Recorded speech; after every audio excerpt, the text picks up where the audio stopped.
Good morning guys.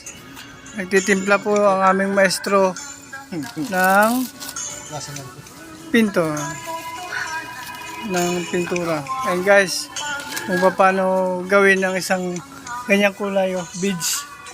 Beads guys. Shoutout pala sa may-ari ng Davis.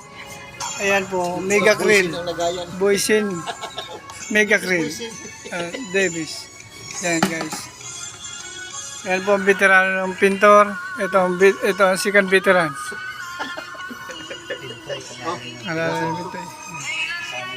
Beads, kulay beads pa.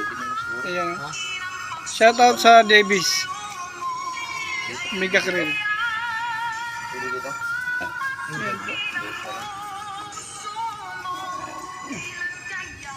Yan ang gagawing pintura sa buong kabahayan.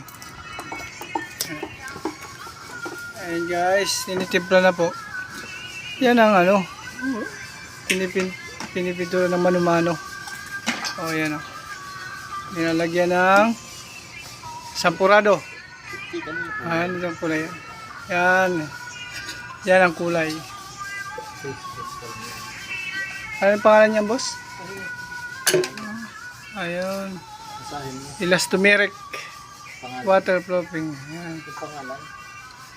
Ayan, Bacon Beach. Ayan, Bacon Beach.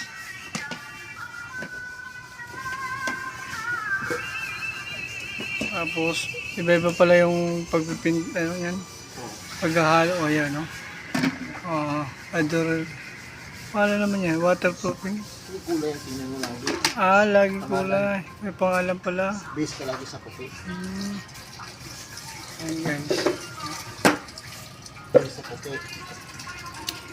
Good luck. Ayan guys, kung meron kayong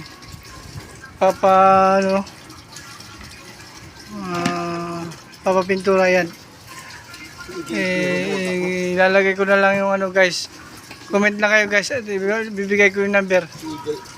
Ayan guys, yan, mano-mano po yan guys na titimpla. Okay, titingnan nyo itong kalalabasan na kulay yan guys. Pakita mo yung lahat. Ayan lahat yan. Ayan yan guys yung sample. Ito yung kabuong bahay. Yan. Lahat yan. Ganun ang kulay. Beige. Bacon beige. Okay, thank you. Comment na lang kayo guys.